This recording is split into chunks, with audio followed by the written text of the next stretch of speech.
I flew back to UK and delivered a Typhoon for our wing commander, Johnny Button, to fly away at Aston Down.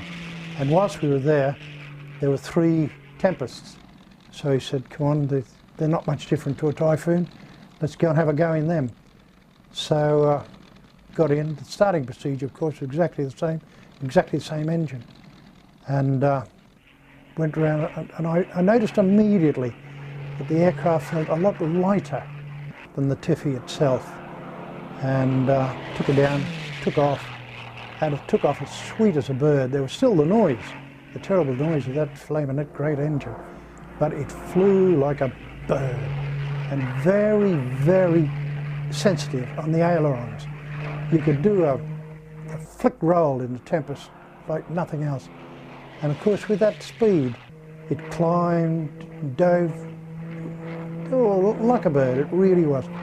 In comparison to the Typhoon, in fact, there was no comparison. It was comparing a cart horse to a racehorse.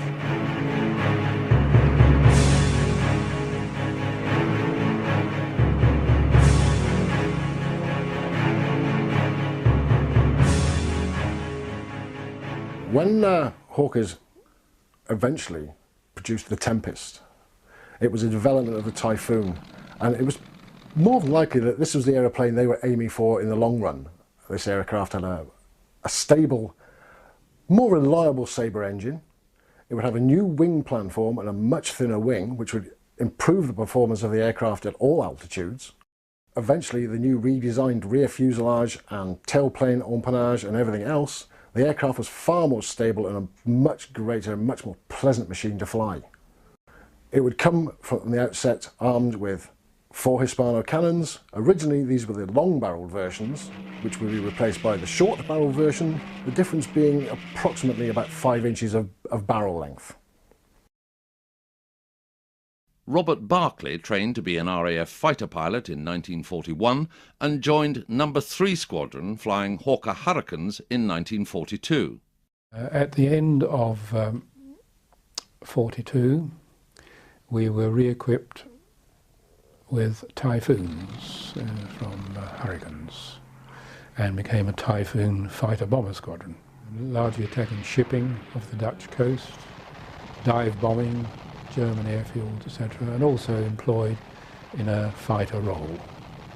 During May and October in 43, we lost around about 50 pilots and 6 commanding officers. During that period, I myself was shot down on June the 2nd, 1943, just south of Dunkirk at a place called Berg. I was fortunate in crash landing and managed to escape from some German troops who attempted to capture me.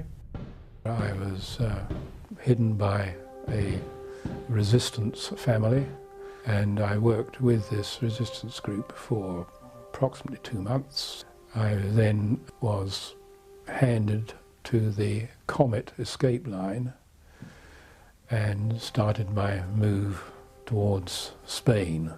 After 3 days in Gibraltar, I was flown back to England, and in a Dakota, which landed at Northolt. I was able, on my return, to rejoin my squadron, and I have to say that 4 days after returning to England, I actually flew the same operation on which I had been shot down on June the 2nd. And at the end of the year, the squadron was re-equipped with the Tempest aircraft. We were the first RAF squadron to get the Tempest 5, and our role changed then because we no longer dropped bombs.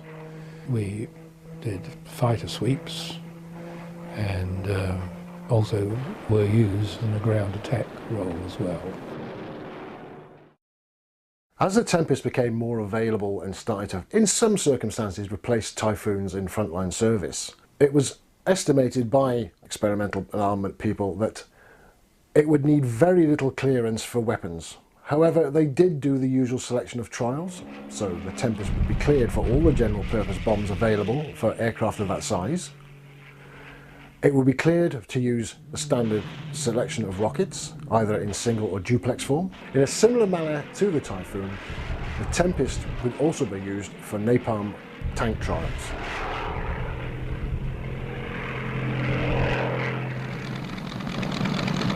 Young sister to the Typhoon, the Tempest 5 is one of Britain's latest blows at Nazism. She embodies all the best features of the Typhoon, and her redesigned wing and later Sabre engine give her outstanding performance at all altitudes.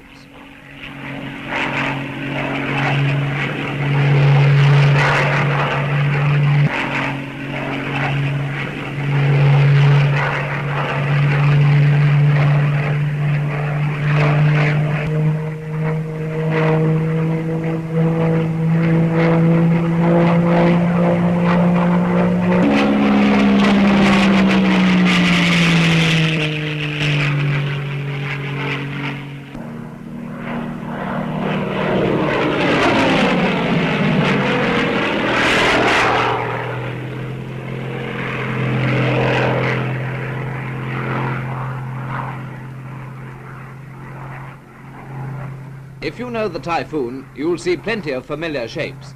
But let's get down to the job of recognizing the Tempest. The wing shape and the unusual fin give us a good start. And as she comes into head-on, we can get down to diagram. See that squared-off effect of the nose. And the wide, straight center section. That's enough to tell you she's a Tempest 5.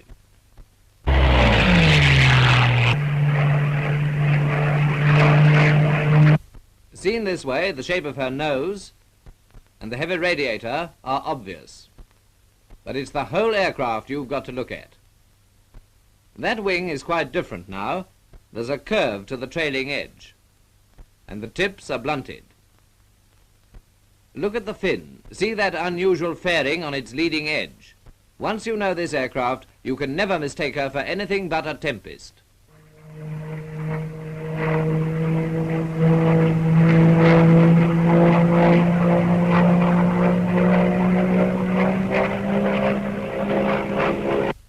That nose gives you an idea of her power. Look at the jutting jaw below the high spinner. The nose dominates the whole of the fuselage, right back to the sweep up of the fin.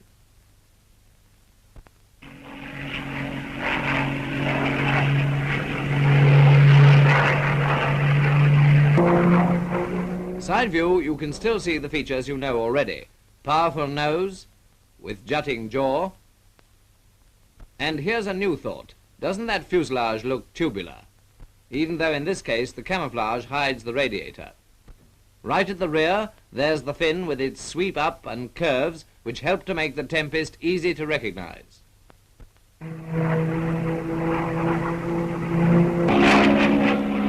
When she peels off, you get your first good view of the tailplane set well forward. Fix that wing in your mind's eye. Remember, she may not always have the distinctive markings. Almost straight leading edge, forward curve of trailing edge, and blunt tips. The Tempest has an inline engine, but from below her nose is short and blunt. The whole impression is that of a thruster.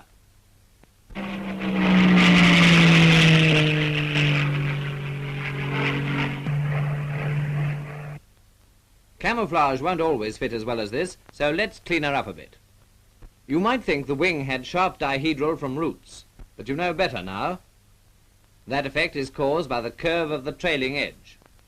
Anyway, there's plenty besides. Fuselage, tailplane, and the fin you ought to know so well by this time. Now watch the Tempest going through her paces so that next time you see her, she'll be no stranger.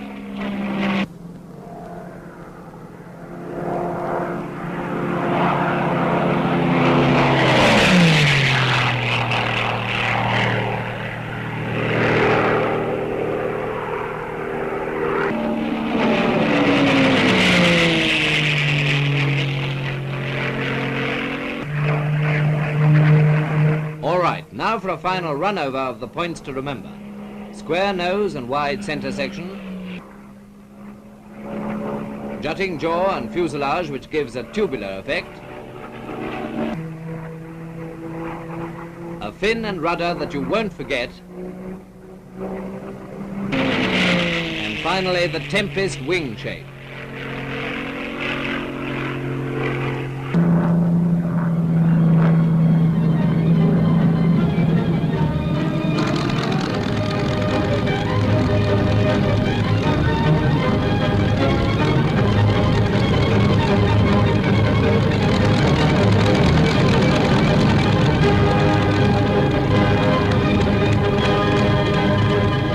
Basically, I was in New Zealand and board stiff in an insurance office.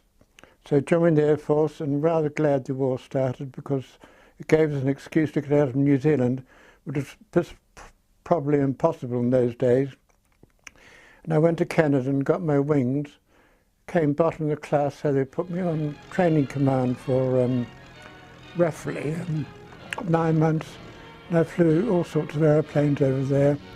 And came to England, joined 48 Squadron, flying Typhoons, which were good fun.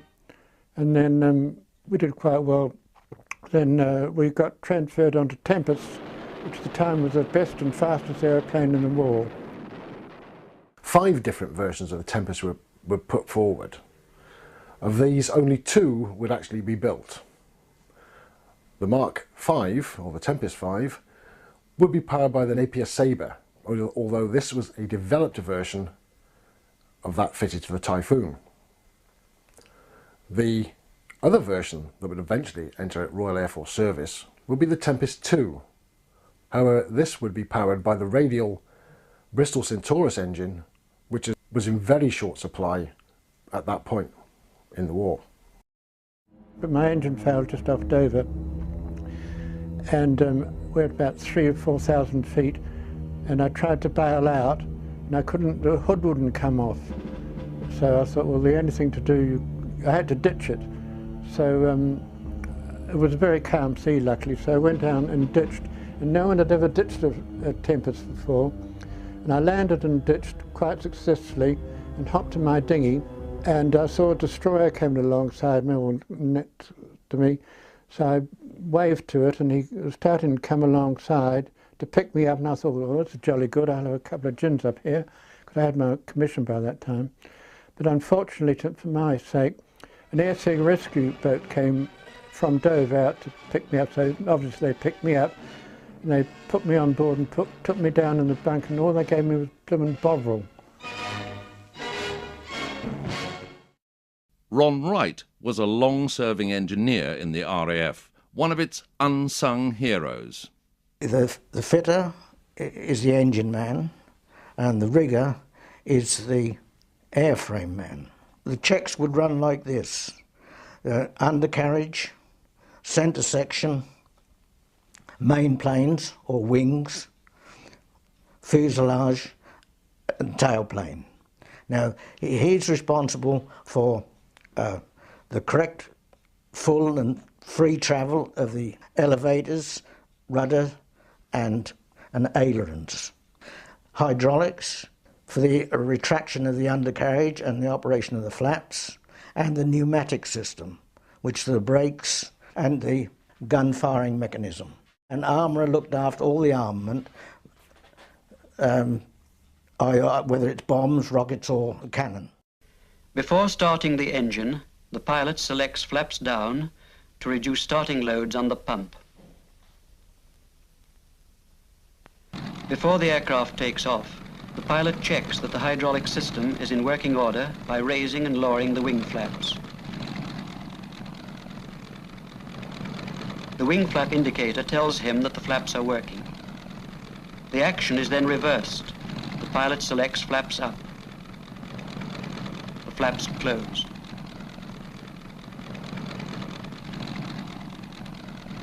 The flap selector lever is then returned to neutral.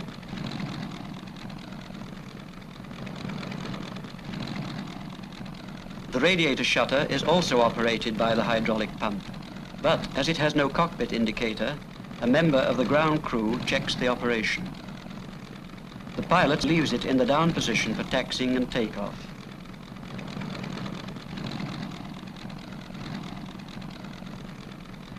The The pilot is now satisfied that his hydraulic system is in working order. On the undercarriage selector lever, a safety catch is fitted to prevent the undercarriage from being retracted accidentally. This should be freed before taking off.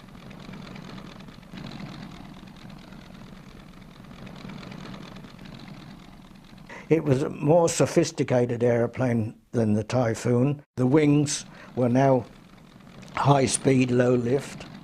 The undercarriage retraction mechanism was simplified after Typhoon, and the Sabre engine was now beginning to perform well. The green lights remind the pilot that his undercarriage is still locked down.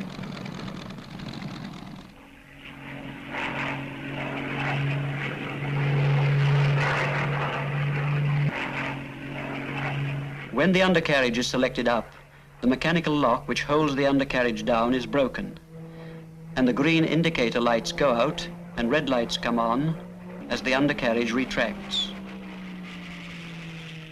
Red warning lights are still on to tell the pilot that the undercarriage is neither locked up nor down. The undercarriage and tail wheel fully retract and the wheel doors close. The red lights go off, indicating that the undercarriage and wheel doors are up. With the aircraft airborne, the pilot closes the radiator shutter for normal flight conditions. It may be lowered to cool the engine should it become overheated. We will now see the operation of the hydraulic system in landing. The radiator shutter has already been lowered in preparation. Before the undercarriage is dropped, the speed of the aircraft must be reduced to at least 200 miles per hour. If the undercarriage is lowered at a speed higher than this, the leg fairings are liable to be distorted. If for any reason the undercarriage has been dropped at an excessive airspeed, a retraction test should be made on landing to check that the leg fairings fit properly. If this is not done, it is possible that the fairings may be severely damaged during a subsequent flight, despite the fact that the undercarriage is locked up quite normally. The speed having been reduced, the undercarriage is selected down. And as it unlocks, the red lights come on and remain on until both the main legs are locked down. The green lights appear as each unit is locked. Tail wheel, starboard leg, port leg. The red lights go out. The undercarriage is locked down.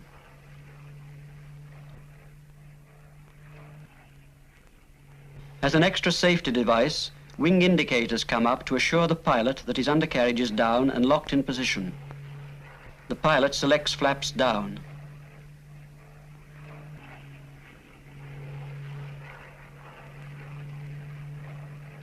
With the flaps fully down, the pilot returns the flap lever to the valve shut position.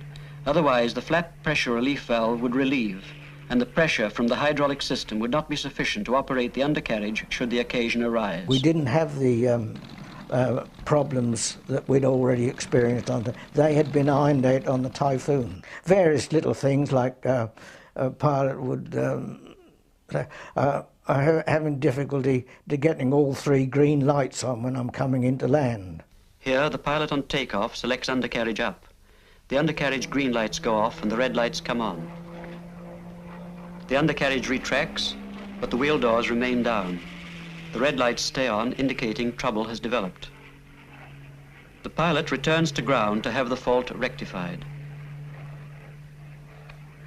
We'd have to carry out a retraction test on the ground.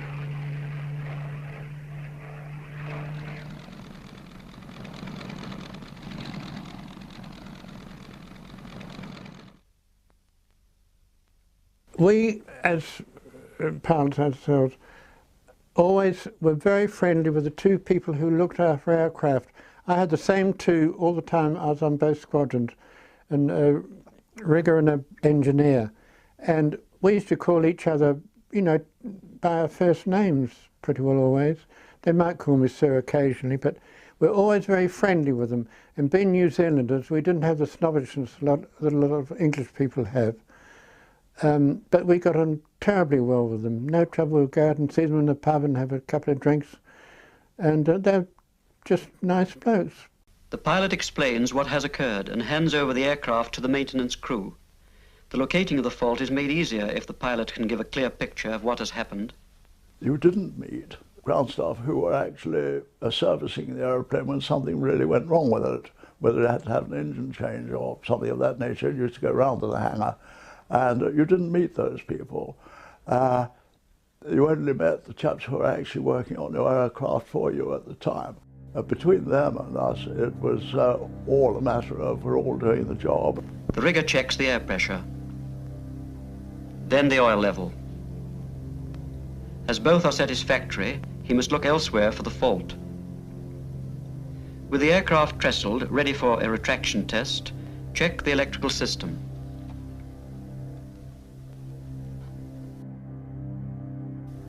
Partially retract the undercarriage in order to free the downlock microswitches operating the green lights. Now press the uplock microswitch in both wheel wells simultaneously. With the undercarriage lever in the up position, operate the hand pump. The wheel door should close, and on contact with the wheel door microswitches, the red lights in the cockpit should go out. The red lights go out. This shows that the undercarriage electrical system is working correctly. Having found the hydraulic and the electrical systems are functioning, pump down the wheel doors and undercarriage prior to checking the mechanical retracting gear. Check port and starboard separately. Remove wheel and retract undercarriage.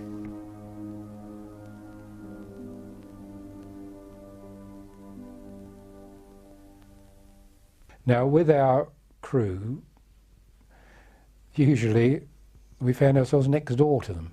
Our squadron dispersal would be here, and there'd be another hut like our own. So we'd be talking to them, and they'd be outside their hut, we'd be outside ours. As you know, you do a lot of hanging about, sitting out of the squadron, waiting to scramble, and all these sorts of things. It will be found that the majority of the mechanical working clearances can be checked without removing the fairing. The rigger notices that the stirrup and latch do not engage. Examination of the retracting jack reveals no override between the end of the jack and the stop collar. Thus, the undercarriage is prevented from fully retracting. The fault obviously lies here, since the undercarriage stirrups must lock up to allow the microswitches to operate the wheel door control valve. Adjustments must be made. First, lower the undercarriage.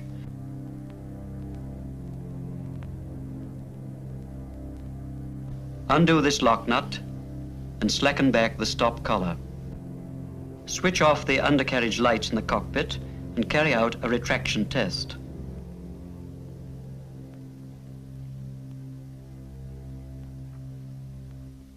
This allows the undercarriage to retract without closing the wheel doors. When I heard a funny noise in an aeroplane, I'd come back to the land and say I heard a funny noise, explaining what it was, and immediately the rigger or what would say, well, that's so-and-so, a carburettor. Well, I personally don't know the difference between a carburettor and a tail wheel of any plane or motor car or anything. We found the worst pilots, a lot weren't like this, were pilots who were engineers and knew an awful lot about planes. They'd fly a single-engine aeroplane on an operation, and they'd hear a funny noise or suspect something, and they thought something was going wrong, and they'd turn back and come back and land and say, and actually there'd be nothing wrong with the plane. The stirrup has engaged with the latch, and the undercarriage is locked up. Having replaced the wheel, carry out a retraction test by means of the hand pump.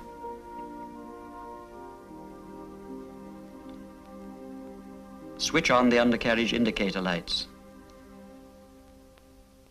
And we found that our ground crew would immediately know what was wrong, and they'd do their level best, working day and night to fix what they thought the fault was. And 9 times out of 10, they knew a damn sight more than we did as flying them.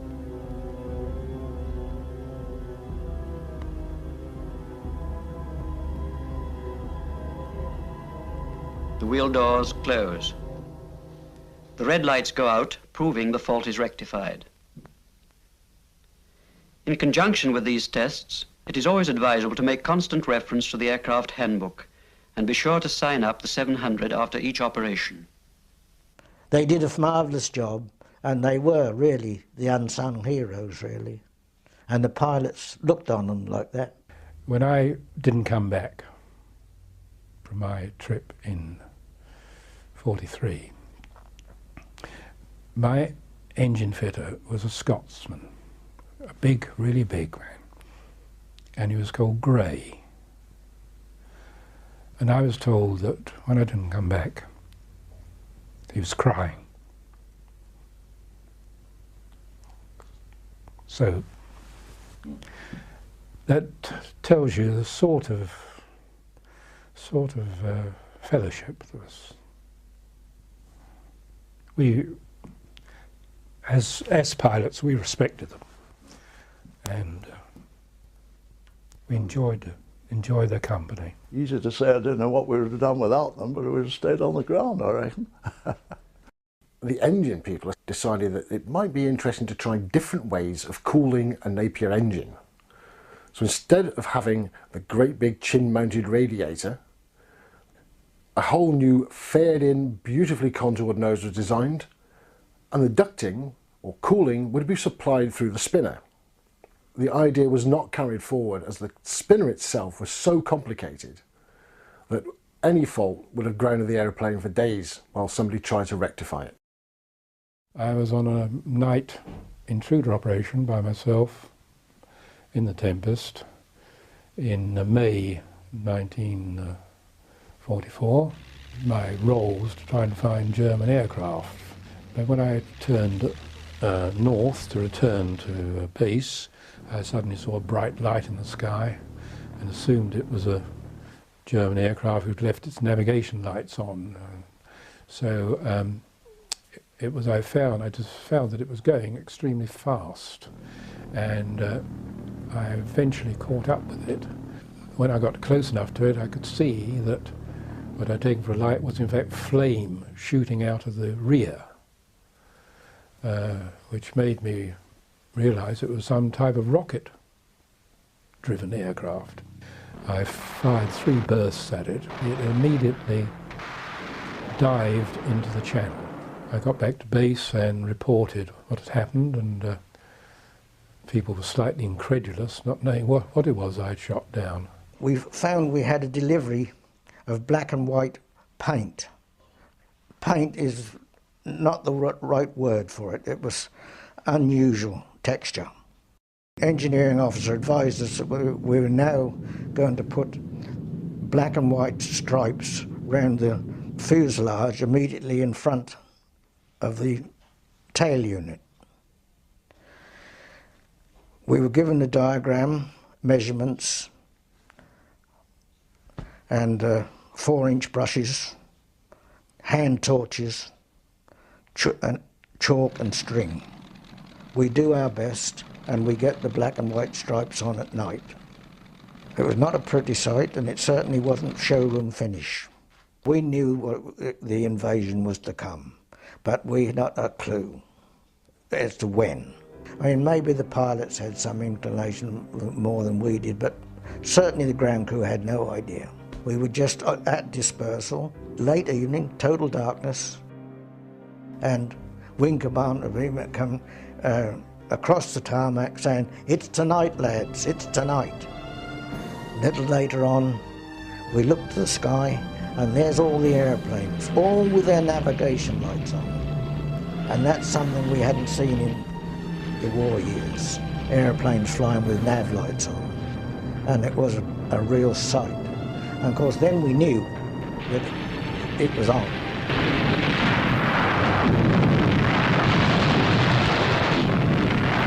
The invasion had succeeded.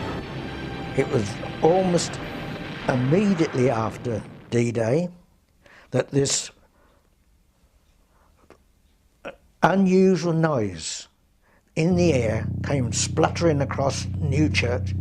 On the 13th of June, one of these particular aircraft, exactly the same as the one I had shot down, flew over our airfield on Romney Marsh, And everybody then realised what it was that I'd attacked. Robert Barclay had shot down one of the first German pilotless V-1 flying bombs. When we first had Tempests, I think they knew the doodlebugs were going to happen. It was just after D-Day, and we were a bit mad because we weren't escorting the D-Day landings, but the V-1 started, well, we call them doodlebugs, and they came across, and we found they were coming around 340 odd miles an hour, go up to roughly 380 or something like that, and try and come in on a diagonal angle, so we got a deflection shot on them.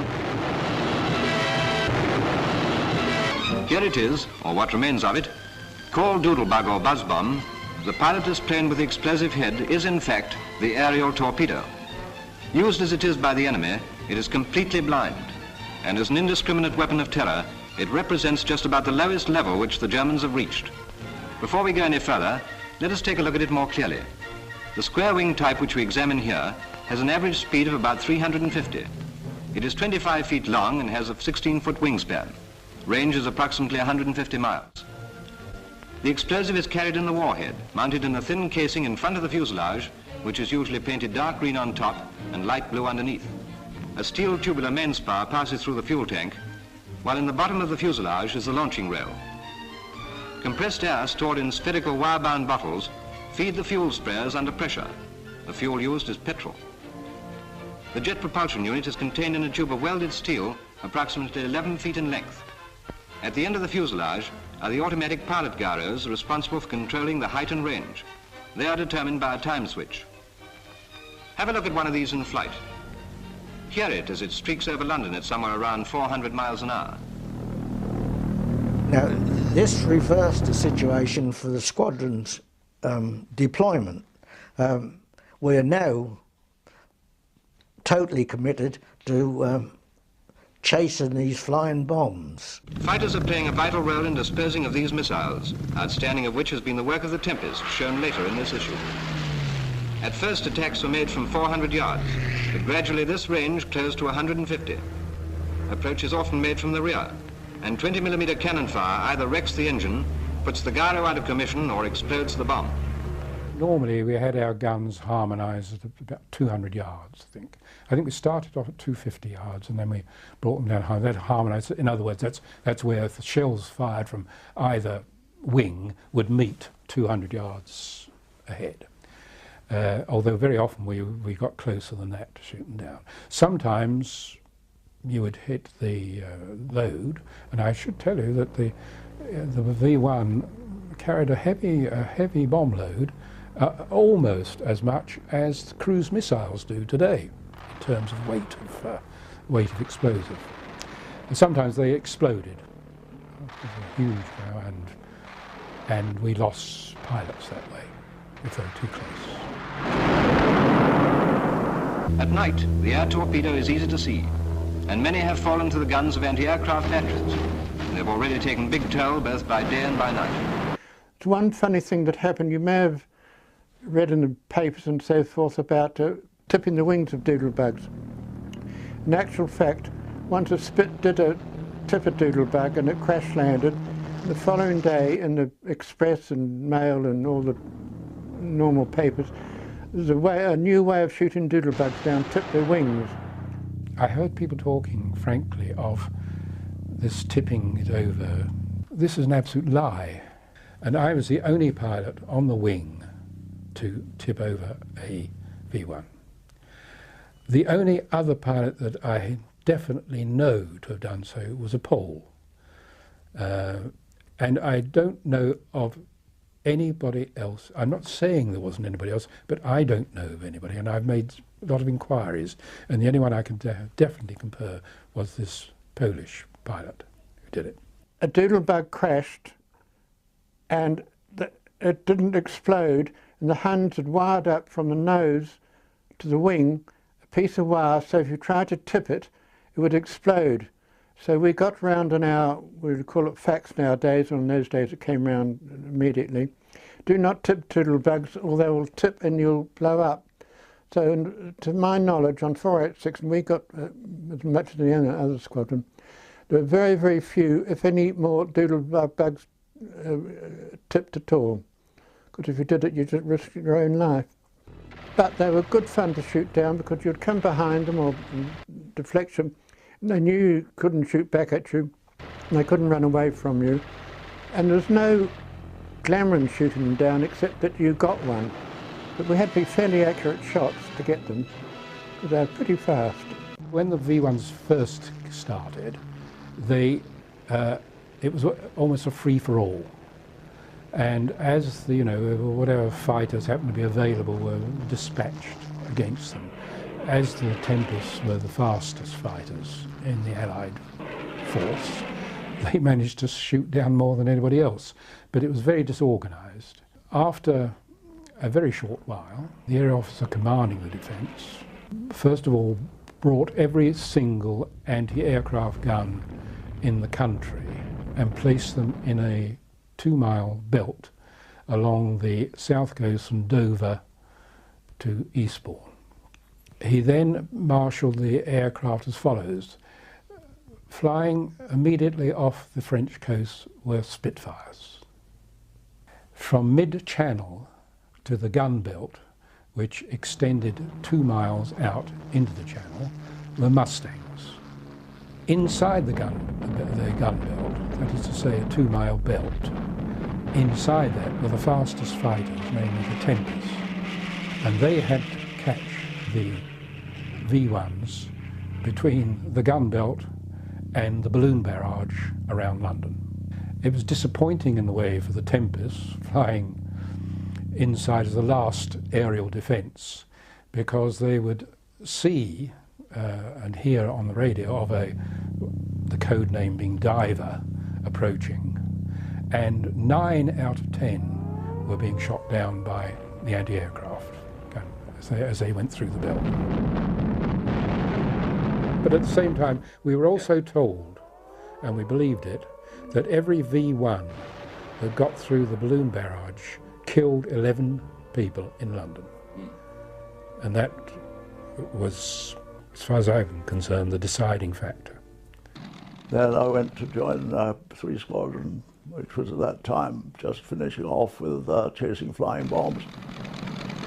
It was when we were chasing the flying bombs that they were able to uprate the engine to plus 11 pounds boost, and with a special fuel, which was 150 grade.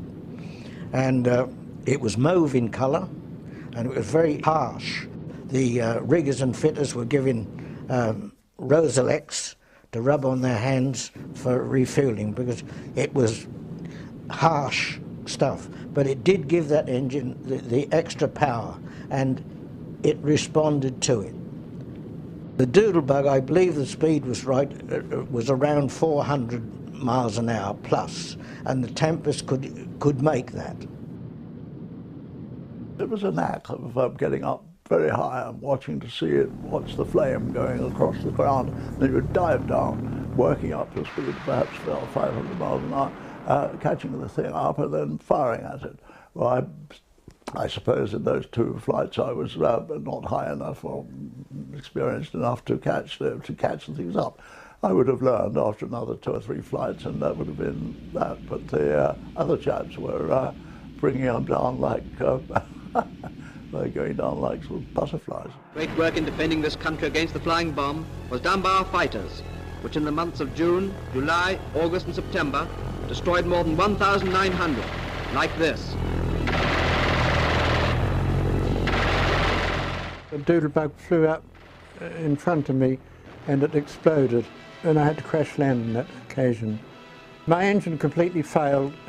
I had to ditch, and I saw a field, and I came down and put it in the field, and unfortunately I hit a tree at the end of it. I wasn't injured much. Well, I was just damn lucky, that's all. When you're coming into land, you're thinking so fast to get the right speed to land in the smallest space possible. You don't. Well, I personally didn't feel fear. You might have, when you went back to the mess, you had a couple of drinks and forgot all about it. Mostly it was the Tempest. We had 486 Squadron with Tempest, 3 Squadron with Tempest, and 56 with Spitz. Somebody voiced a meteor, but I don't ever remember seeing one. They said, thank God that we had the Gloucester meteor when the V1 started to come, because they were the only fighters fast enough to shoot them down.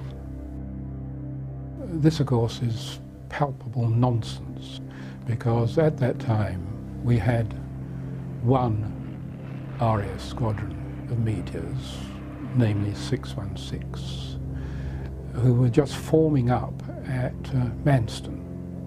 As far as I know, and I haven't been contradicted by anybody else who ought to know, the meteors played no part whatever in the fighter defence against the V1. The meteor, if it was there, it shot at it. If it wasn't, it missed. It didn't bother. Simple as that. But they weren't the prime aeroplanes to do the job. The V1 launch sites were decimated by the Allies. I only discovered a year or so ago that I also shot down the last flying bomb launched from the Pas-de-Calais area.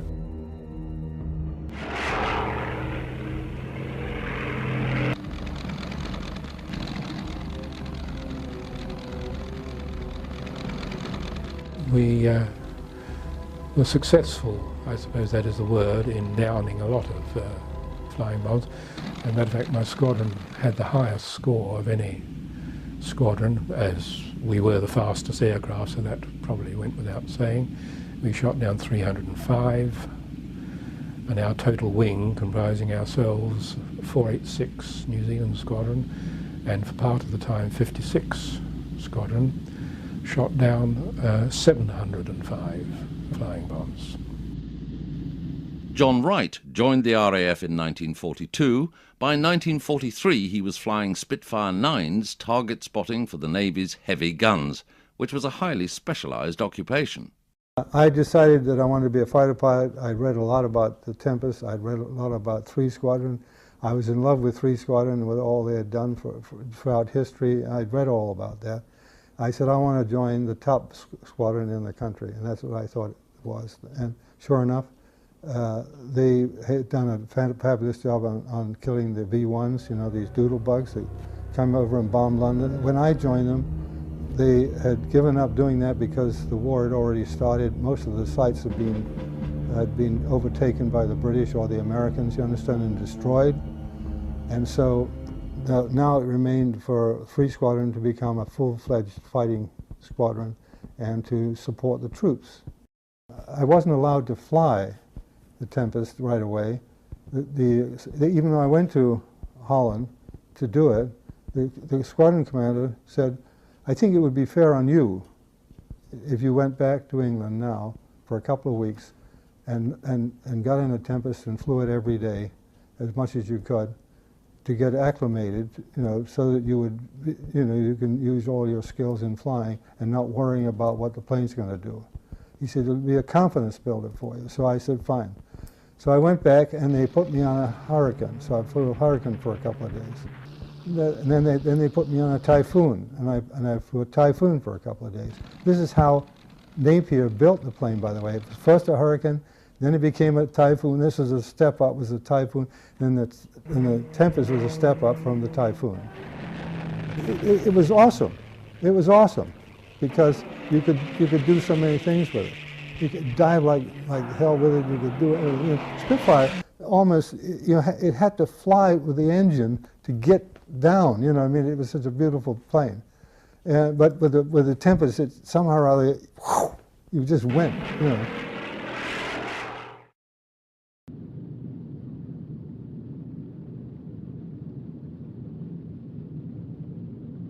We were using long-range tanks when we were going out on our sorties over Germany and firing at anything that moved. But we would always drop our long-range tanks first before we went into action. Then the AOC came to see us one day and said, the chaps who are making these things back in England, they can't keep up with the rate that you're dropping your tanks. I'm afraid in future you'll have to keep them on. And that all went quiet, actually, and so I said, well, son, I hear what you say, but I've seen some of the chaps going down with flaming tanks. So until I'm court-martialed for it, I shall go on dropping my tanks. The AOC didn't say another word. He swung round the tent pole and just worked out. And I thought, right, if he was for a court-martial tomorrow speaking to the AOC like that. But he wasn't. And nothing happened, and we went on dropping our tanks. Then I felt that I'd become part of the squadron proper. One of the main adversaries of the Tempest was the German radial-engined Focke-Wulf 190. Ideally would be if you came upon Focke-Wulfs flying at some few thousand feet below you, and you would do what we term in the business bouncing them. And it's a question of diving on them. In the case of a Tempest, not too fast, maybe a throttled back dive, because I think I've told you they're Tempest, beautifully clean aircraft. It would build up speed very rapidly in a dive, and you didn't want to overshoot them. So you would endeavour, the best position to shoot them would be from the rear, because you would hope, in fact, that the Focke-Wulf pilot had less chance of seeing you from the rear. The same thing applies to us as well when we were bounced. I mean, it was generally from the rear. So ideally, position yourself not too fast that you would overfly them.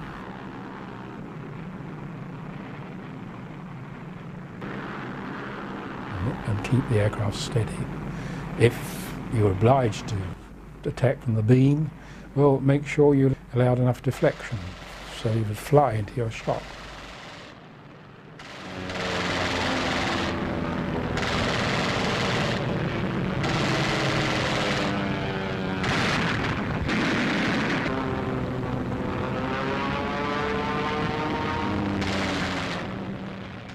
Generally, the Focke-Wulfs used to dive to get out of it, get out of the way, if they were of a height to do so. Now that was a very bad move on their part, because a Tempest would outdive them. And those that we shot down generally, it was because the Focke-Wulf thought they could get away in a dive, but they couldn't get away from a Tempest in a dive.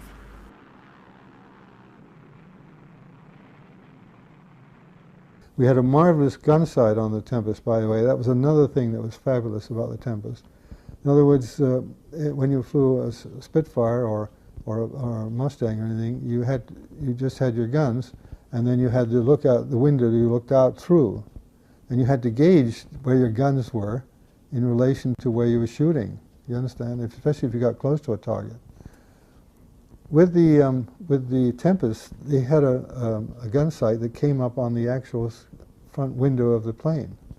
It was kind of, and it already calculated, you know, the position of the guns and everything. So you just aimed the target, this bullseye, over the target, and pressed the button.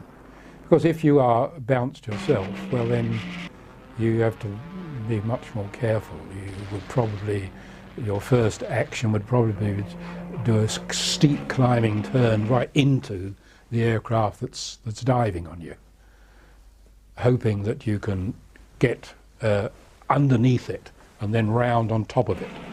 If you pull at anything involving centrifugal force, a steep turn, in a steep turn, really steep, we would black out.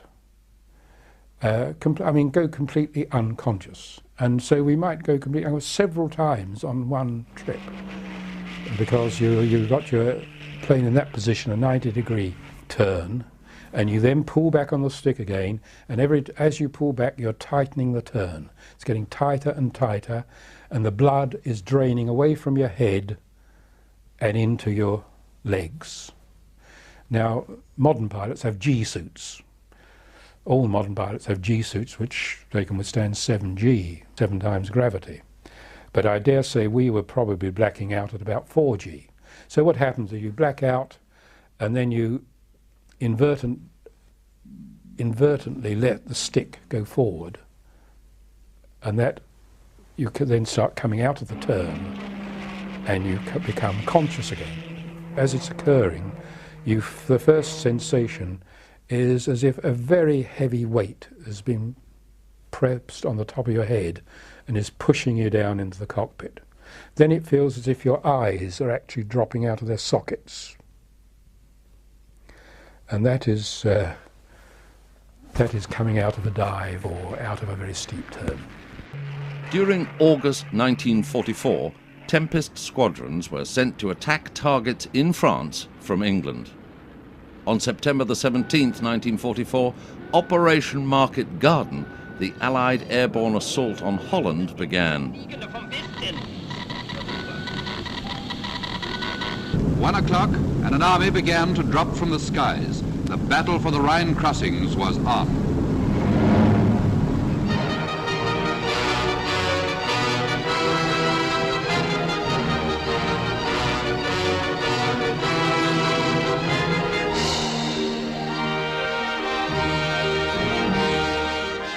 The Tempests were used to suppress the flak units around the Arnhem, Nijmegen and Grave areas. 3 Tempests were to be lost.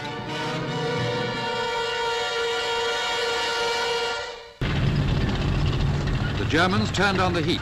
Mobile guns, tanks, flamethrowers. They had contained, now they began to compress.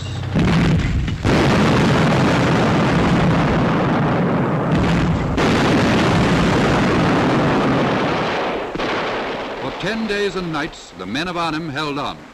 Held on until they were compressed into an area only a mile square. The next important step for the squadron, the squadrons moved to Brussels, or the airfield Grimbergen, and we are operating in a fighter role, of course, there, and only there a few days before we were moved up to just south of Arnhem, to an ex-Luftwaffe airfield that incidentally had 900 bomb craters on it, which had been carefully counted, because before we arrived, a force of Lancasters had bombed it heavily, and the Germans, before they pulled out, had blown up every single building. So we were operating from this airfield without any buildings on it, and with only one runway, and the perimeter track filled, the bomb craters filled in. Our operation was to ensure that nothing moved, nothing at all moved on the ground in Germany in daylight. Now we also used to pick on the communications industry. You know, they have these towers, these steel towers, so they can communicate, you know, like radio. We also attacked boats in canals and things like that. But then it changed at the end of the war to actually beating up on trains. Apparently the trains were taking all the supplies and everything, all the goodies, the food and everything to the German soldiers in the lines, you understand? And we were ordered to cut out, you know, almost cut out messing around with planes and just concentrate on stopping the trains getting through.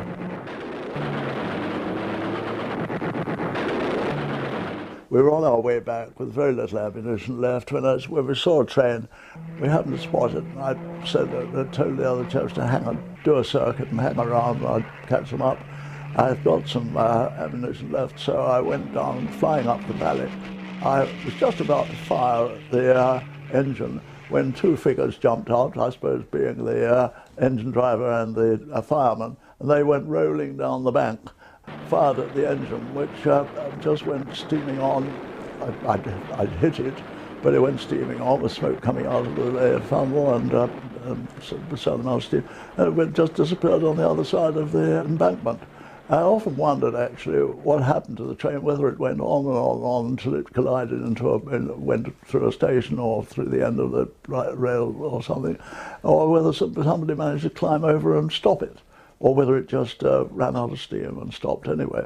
But that must have bunged up the proceeds on that railway line for the day. As time progressed, we were joined by a Typhoon rocket squadron of another 3 squadrons and a Spitfire fighter bomber squadron. It was a marvellous feat, operating so many squadrons from an airfield without any buildings and with only one runway and the perimeter track filled in from all the bomb craters that existed. Our main enemy in this airfield were the German Me-262s, which were the Germans' most successful jet fighter. They were at least 100 miles an hour faster than our Tempest. The Me-262s used to come in from the east at about 12,000 feet and drop anti-personnel bombs over the airfield. The canisters used to explode at 1,000 feet and scatter anti-personnel bombs everywhere. And we used to carry out standing patrols at 20,000 feet. Say 8 aircraft, 2 over Arnhem, 2 over the airfield, 2 over Eindhoven and 2 over Venlo, in the hope that the height of 20,000 feet gave us enough height to dive on the Me-262s and shoot them down. See, there were various types of readiness. The highest rate of readiness of fighter squadron is cockpit readiness. Now, when we were flying against the Me-262s, speed was of the essence. We had to be up in the air, and they obviously somewhere got some report that the Me-262s were getting ready to take off from Osnabrück or somewhere. And so we would have a squadron of aircraft sitting at the end of the runway on what we call cockpit readiness. That meant we were in there, strapped in, and we were then waiting for that flare.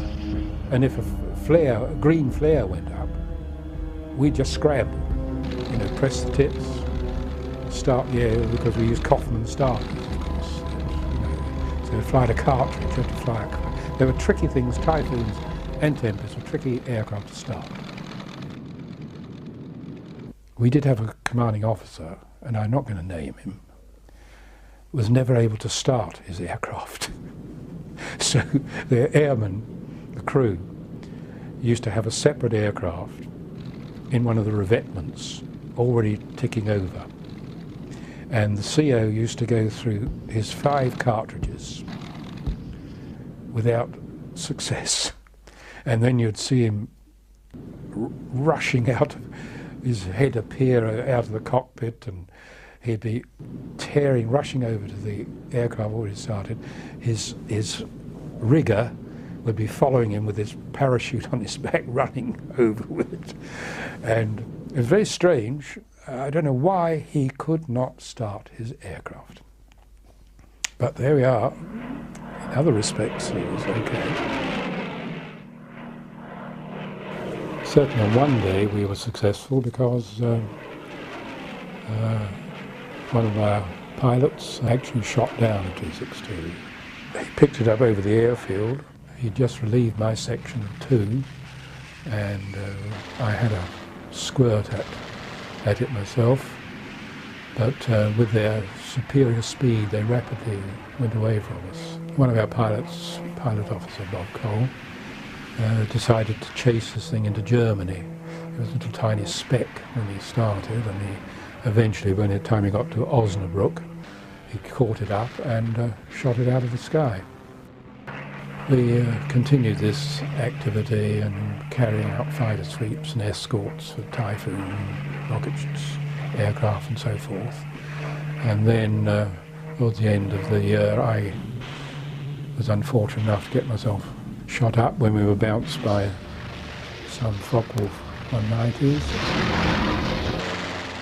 and the shell exploded in the cockpit, and my leg, I was bleeding rather heavily, and so I decided to land at Eindhoven rather than our own base, as it was closer. And the MO there took a look at it, didn't like it too much, and as there was an ambulance plane just about to take off, he decided to send me to the RAF hospital at Halton to have it seen to. Towards the end of the war, there weren't so many targets there. Everything had quietened down. It's a matter of going around and just giving a little burst at something which happened to be, it might have been a staff car or some sort of truck going along the road. But anything that moved in Germany must have been carrying either senior officers or munitions or soldiers or whatever. In a 10-week period, I think we went through about 20, 25 pilots.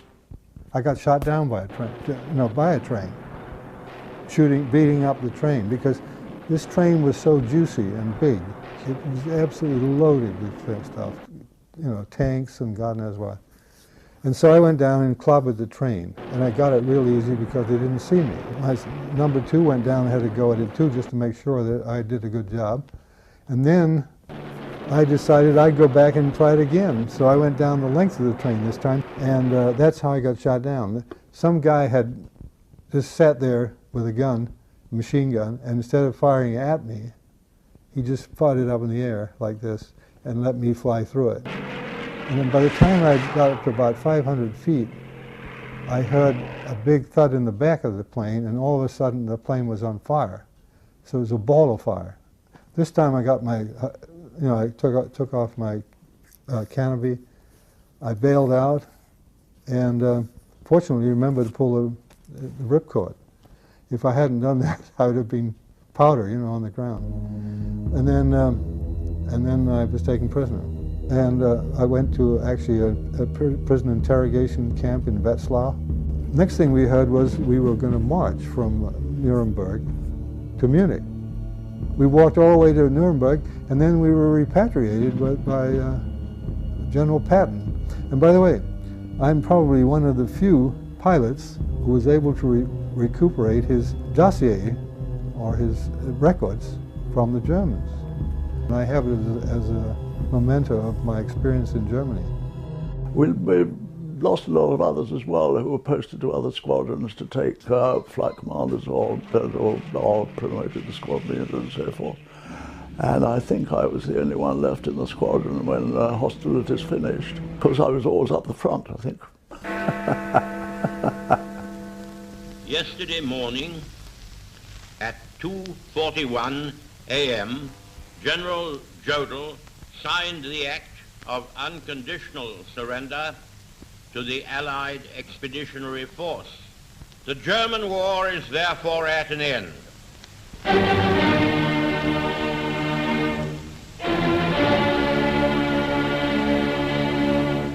But then they finished the war, and I was rather sorry because I was flying a very nice fast aeroplane. I could borrow one if I wanted to come to England and see what was was my wife, and have a bit of fun or flying wherever we wanted. And they stopped the blooming war, which annoyed me. Not a lot of people, but it did me. Well, what about it, recognition experts? Have you all got it? Yes, it's the Tempest. Without doubt, the finest piece of machinery to take the air to date. These pictures are not for public release, because she is still on the secret list, which of course means that I cannot tell you very much about her. Suffice it to say that this aircraft is faster and supports armament greater than anything in operation today. The Tempest 2 would be a very late starter as far as hostilities in Europe were concerned. First squadrons were re-equipping just as the war in Europe wound down. A Tempest test pilot told me that he'd never flown anything easier or more perfect, a pretty high recommendation. The service is receiving these machines in ever-increasing numbers. Possibly the most outstanding version of the Tempest would be the Centaurus engine, bolted on the front. Big aeroplane, big engine. The aeroplane that would go into production for the Second World War period would be the Tempest 5. The reason being that the few Centaurus engines available were required for other aeroplanes, even though it was obvious from the outset that this was the better engine of the two. It was great stuff. We flew a Balbo of a wing Balbo over Copenhagen each morning just to boost the morale of ourselves and the Copenhageners. Good end to the war. It brought the best out of people. Under difficult circumstances, but the lads all went along with it. And I think they did a good job. Of course, when the war in Europe would finally end in 1945, it wasn't quite the end of the Tempest as a frontline aircraft. Tempest units in the UK would always be virtually non-existent. The Tempest 5 would find itself confined mainly in Germany. Eventually, more modern aircraft became available, but that wasn't quite the end of the line for the Tempest. The Tempest 5 will eventually find itself a new role, that of a target tug.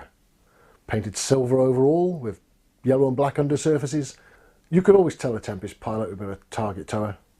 He smelled funny. He smelled of engine oil and fumes.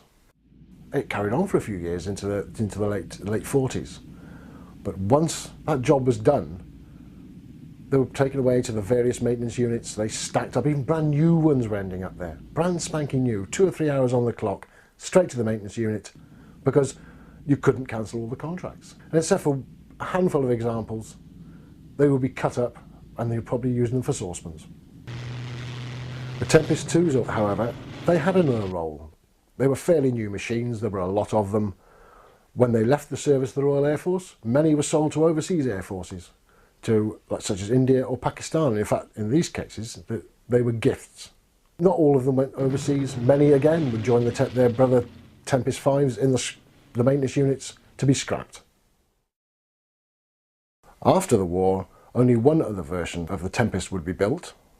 This would be the Tempest 6, which would have extra conditioning and cooling for the engine and the pilot, for use in the Middle and Far East forces. I personally think that the Tempest, in many ways, was the aeroplane that Hawkers was really aiming for. But it was, like many good aeroplanes, it was evolution, not revolution. The changes have all been subtle all the way through the Hurricane and the various versions of Typhoon, and then you get to the Tempest, but they all have that lineage. So was it a good aeroplane? It was outstanding. It was fast, it was manoeuvrable.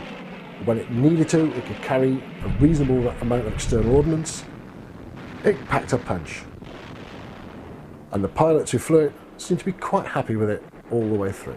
In my opinion, the Tempest was the finest aeroplane at the end of the war, with speed, manoeuvrability, cannon fire, rocket fire, and range. It had quite a good range to take long-range tanks. The Spitfire was like a Swiss watch. The Tempest was like a bulldog, you know, I mean a tiger, a fast car, you know, a real top-notch fast car. I thought that would be the end of my flying, so I went up for my last flight. That was deliberately to be my last flight. I flew around, to be honest about it, I think I nearly cried. A lovely aircraft to fly. You only had to think what you wanted to do, and it did it. I was very fond of the Typhoon. I flew a lot of Typhoon hours and I enjoyed it. But the Tempest was like a Rolls Royce. The whole aeroplane, the engine and the aeroplane were made for each other. It was that good. As comfortable as any British fighter was, which isn't very comfortable to fly in. You can't sum it up. It was just a marvellous, marvellous aeroplane. But it was a wonderful gun platform. As a gun platform, it was absolutely terrific. Solid. It was a very, very fine aircraft. Wonderful. They got it absolutely right.